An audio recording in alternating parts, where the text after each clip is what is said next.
জানো তো বন্ধুরা, আমার একটা কাজ এক্সট্রা বেড়ে গেছে। ঘুম থেকে উঠেই জানলা খুলে দেখি আকাশের অবস্থা মেঘলা, না বৃষ্টি হচ্ছে। এদিকে দেখো, সকাল সকালে আমাকে রান্না করতে হয়, কারণ তোমাদের দাদাভাই আর মেয়ে অফিসে যাবে। তাই পটল ভাজা হয়ে গেছে, আর মাছে নুন হলুদ মাখিয়ে রেখেছি। আজকে ওদের মাছ ভাজাই দিয়ে দেবো। এদিকে পেঁপে আর গাজর ভাতে সেদ্ধ দিয়েছি। মেয়ে বলে না, আমি সেদ্ধ খাবো না, ওইটাকেই তরকারি বানিয়ে দাও। তাই মাছগুলো ভেজে নিয়ে এবার গাজর আর পেঁপেটা কেটে একটু তরকারি করে দেবো কালো জিরে দিয়ে। সেদ্ধ তো ভালোই লাগে, কিন্তু মেয়ে একদম সেদ্ধ খেতে চায় না, তার মধ্যে আলুও খেতে চায় না। তাই দেখো, মাছগুলো ভাজা মোটামুটি হয়ে গেছে। ওরা মাছ ভাজা দিয়ে গরম ভাত, তার সঙ্গে একটু ঘি হলে ভালোই খায়। কিন্তু অফিসে তো আর গরম ভাত পাবে না, নিয়ে যেতে যেতে সবই ঠান্ডা হয়ে যাবে। তাও একটু মাছটা একটু কড়া করে ভেজে দিলাম, যাতে খেতে পারে। নিয়ে আবার মাছের ঝোল থেকে মাছ ভাজাটাই বেশি পছন্দ করে। তোমাদের দাদাভাইও মাছ ভাজাটা পছন্দ করে, সেই কারণে ওদের জন্য মাছ ভাজা করি। আমার জন্য ঝোল করি না, আমার জন্যও মাছ ভাজা করি। একজনের জন্য আবার ঝোল করব, সেজন্য আর ঝোল করা হয় না। মাছ ভাজাই বেশি পছন্দ করে ওরা, মাছ ভাজা করে দিলাম। দুজনে অফিসে বেরিয়ে গেলেই আমি একটু ঘর দুয়ারগুলো গুছিয়ে নিয়ে একটু চা নিয়ে বসবো। আর চা খেতে একটু বেশ আয়েস করে না খেলে না ভালো লাগে না, তাই একটুখানি চাটা পরেই খাই আমি। সব বেরিয়ে যায় 9টার মধ্যে, ওরা বেরিয়ে গেলে আমি একটু চা করে নেবো, লিকার চা। তারপরে একটু বসে চা খাবো।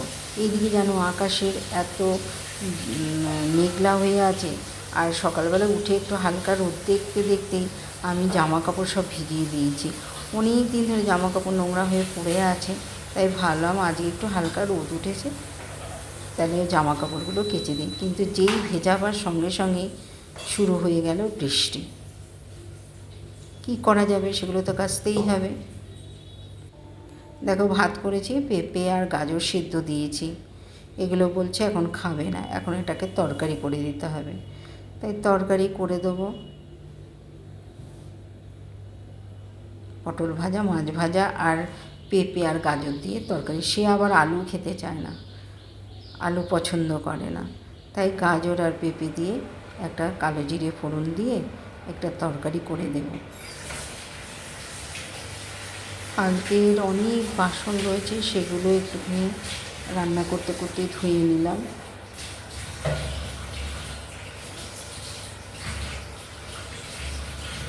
রান্নাও হলো, আর ঘর মানে বাসন মাজাটাও হয়ে গেল।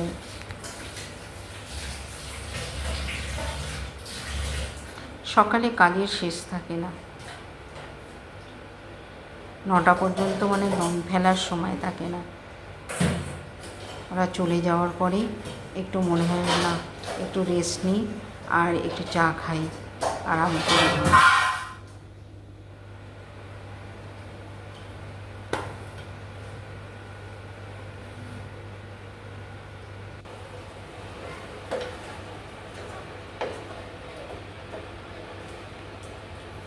পেঁপে আলুর তরকারিটাও মোটামুটি হয়ে গেছে আমার।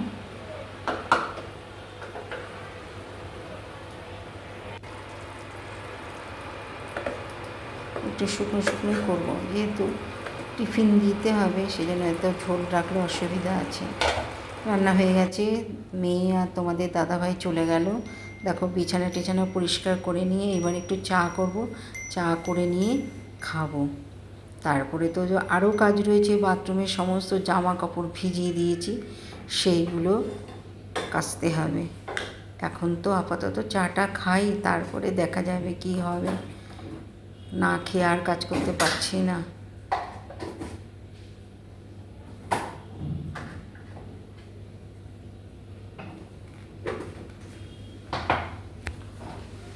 প্রত্যেক দিনই ভাবি ঘরের বিভিন্ন কাজগুলো সেরে নেব, কিন্তু কেন যেন হচ্ছে না। এত বৃষ্টির জন্য মনে হয় যেন সব কাজ আটকে আছে। ভাবছি এটা ধোবো ওটা ধোবো, সবই ধুতে গেলেই তো তোমার রোদের দরকার হয়, রোদ নেই, সেই কারণে আর ধোয়াও হচ্ছে না। ঘর দুয়ারগুলো যেন স্যাঁতস্যাঁতে হয়ে গেছে। একটু লিকার চা আর একটু চা বিস্কিট নিয়ে বসলাম। এবার একটুখানি চা বিস্কিট খাই, খেয়ে তারপরে মানে এটা দম নেওয়া, নিয়ে তারপরে আবার যাব কাচাকুচি করতে।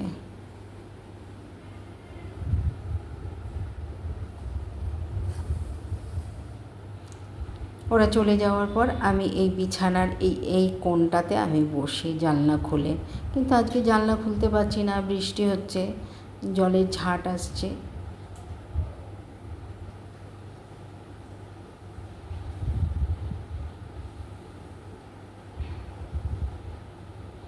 চা খেতে খেতেও ভাবতে হয় এরপরে কি কাজ করব।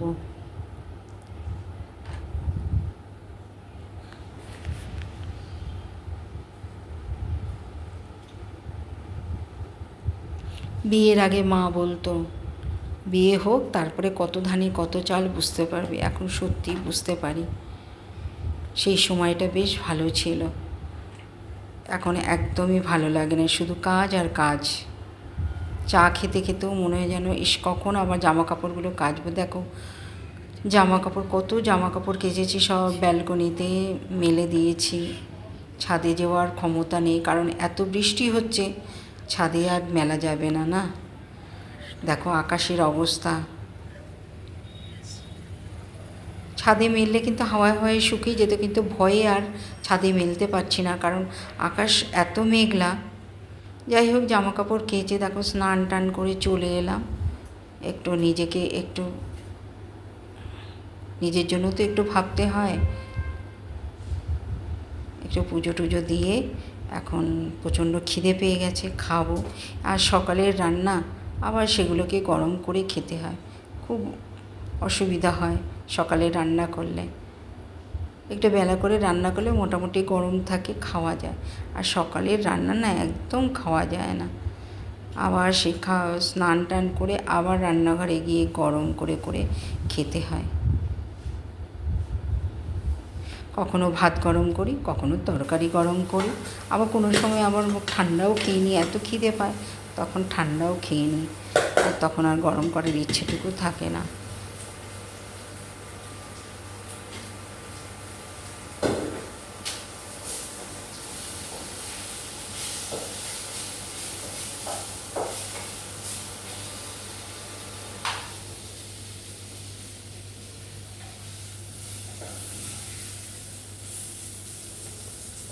একটু তরকারি গরম করে নিলাম।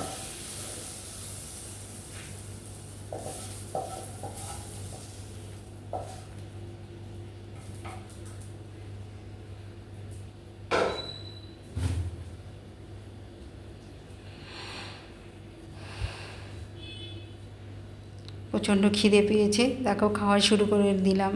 যাই হোক ব্লগটা তোমাদের কেমন লাগলো কমেন্ট করে জানিও, লাইক কমেন্ট শেয়ার করে দিও। আবার একটা নতুন ব্লগে তোমাদের সঙ্গে দেখা হবে। ততক্ষণ পর্যন্ত তোমরা ভালো থেকো, সুস্থ থেকো, আনন্দে থেকো।